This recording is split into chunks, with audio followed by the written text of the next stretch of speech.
Hello friends, welcome back to our channel স্বস্তি pure veg. আজকে আমরা বানাতে চলেছি এমনই একটা রেসিপি যেখানে আজকে আমরা বানাবো পোস্তর পাতুরি। তো চলেন এটি আপনারাও বাড়িতে কিভাবে তৈরি করবেন তা আজকের এই ভিডিওর মাধ্যমে দেখে নেওয়া যাক।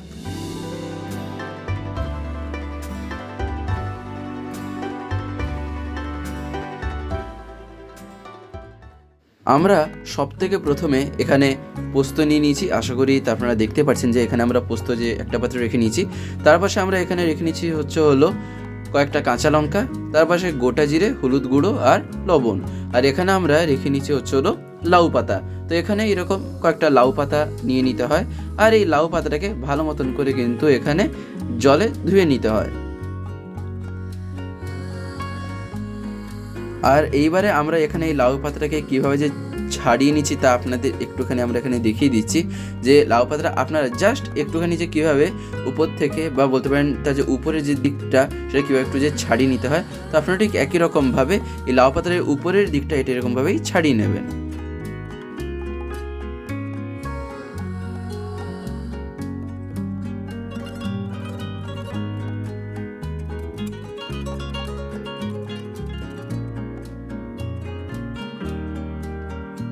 তো যাই হোক, এইবারে আমরা এখানে এই লাউ পাতাগুলোকে গ্রাইন্ডারের যে প্রধান যে পাত্রগুলো হয়ে থাকে তাতে আমরা দিয়ে দিলাম সেই লাউ পাতাগুলো।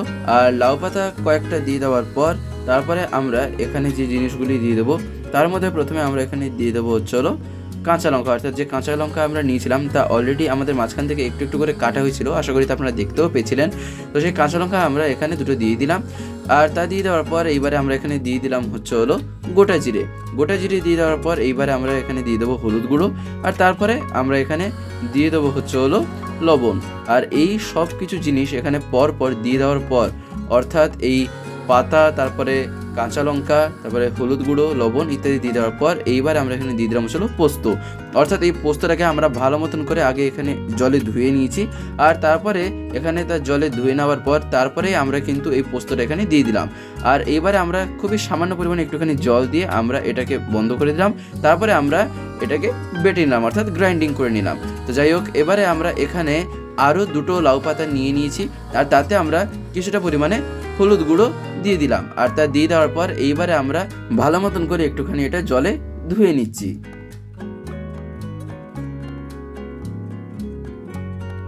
বা এখানে আরও একটা কথা বলতে পারেন, তা হচ্ছিলো এখানে আমরা এই হলুদ জলে এটাকে একটুখানি এই পাতাটাকে ধুয়ে নিলাম, ঠিক এইরকমভাবেই।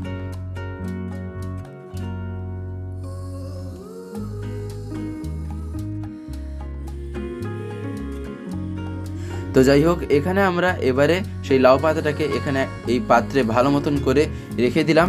তার কারণ হচ্ছিলো এইবারে আমরা এরই উপরে এখানে দিয়ে দেবো হচ্ছিলো যে গ্রাইন্ডিং যেটা আমরা করে নিয়েছি, অর্থাৎ সেই যে বাটাটা আমরা করে নিয়েছিলাম লাউ পাতা দিয়ে, আরও ইত্যাদি যে অনেক জিনিস ছিল, অর্থাৎ পোস্ত, হলুদ গুঁড়ো, লবণ, গোটা জিরে, সেই বাটাটাই আমরা এখানে এই লাউ পাতার উপরে ভালো মতন করে দিয়ে দিলাম।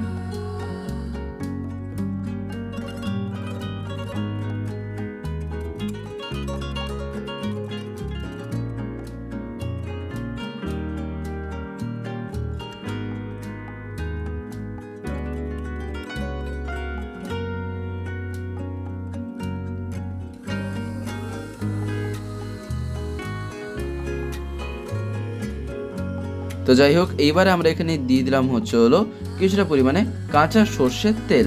আর এই সর্ষের তেল এখানে দিয়ে দেওয়ার পর এবারে আমরা এটাকে একটুখানি এই তেল দিয়ে মাখিয়ে নিচ্ছি।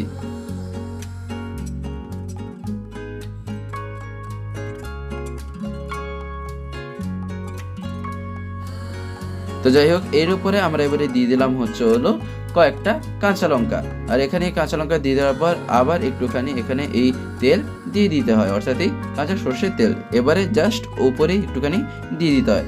আর এরপরে আমরা এর উপরে দিয়ে দিলাম হলো আরও একটা লাউ পাতা। আর এখানে এই আরেকটা লাউ পাতা দিয়ে দেওয়ার পর এইবারে আমরা এই পাতাটাকে ভালো মতন করে চারিদিক দিয়ে মুড়ে দিচ্ছি, যাতে না বলতে পারেন সেই পোস্ত যে বাটাটা তা যেন না বেরিয়ে যায়।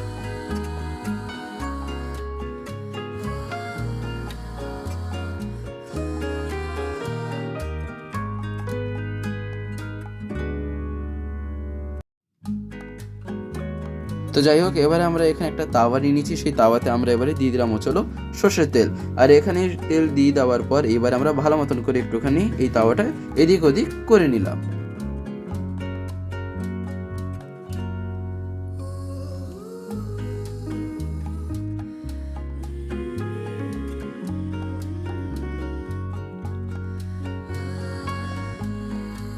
তো যাই হোক, এইরকম প্রায় বলতে পারেন কয়েক সেকেন্ড রেখে নেওয়ার পর তেলটা যখন একটুখানি গরম হয়ে যায়, সেই সময় এখানে এই পাতাটা দিয়ে দিতে হয়। অর্থাৎ এই যে পাতাটার ভিতরে আমরা যে পোস্ত দিয়ে যেটা বলতে পারেন যে তৈরি করে নিলাম, সেই পাতাটা দিয়ে দেওয়ার পর এখানে তা এই 5 মিনিট মতন রেখে নিতে হয়, অর্থাৎ এই 5-7 মিনিট মতন। তবে এখানে 5 মিনিটেই কিন্তু হয়ে যায়। যদি আপনারা কম আঁচ দেন তাহলে ওটা আলাদা কথা, নাহলে কিন্তু 5 মিনিটেই ওই একটা দিক হয়ে যায়।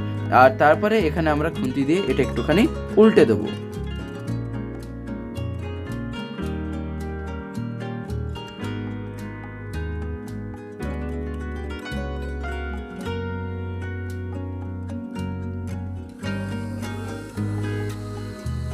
তো যাই হোক, এখানে এটা উল্টে দেওয়ার পর এইবারে আমরা উপর থেকে একটুখানি খুন্তি দিয়ে চাপ দিয়ে দিচ্ছি। আর তারপরে আমরা আবার এটাকেও ঠিক একই রকমভাবে 5-7 মিনিট মতন ঢেকে রেখে দেবো। অর্থাৎ আপনারা যদি ফুল আঁচ দেন তাহলে কিন্তু 5 মিনিটের মধ্যেই এটা হয়ে যায়। আর তারপরে আমরা এখানে এটা ঢাকনা দিয়ে রেখে দিলাম এই 5 মিনিটের জন্য।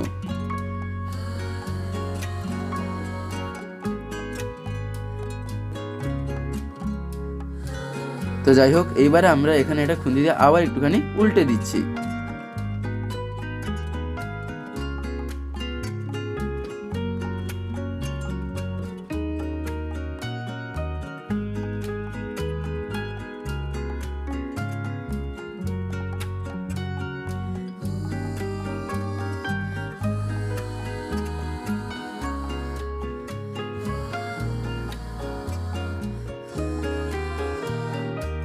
তো যাই হোক, আশা করি আপনারা দেখতেই পাচ্ছেন এখানে যে এটা উল্টে দেওয়ার পর আবার যে একটুখানি আমরা উপর থেকে যে এরকম করে চেপে দিচ্ছি, অর্থাৎ সব দিক দিয়ে যাতে এটা ভালো মতন করে হয়ে যায়। তাই আপনারা ঠিক একই রকমভাবে এখানে খুন্তি দিয়ে একটুখানি উপর দিয়ে মাঝে মাঝে চাপ দিতে থাকবেন।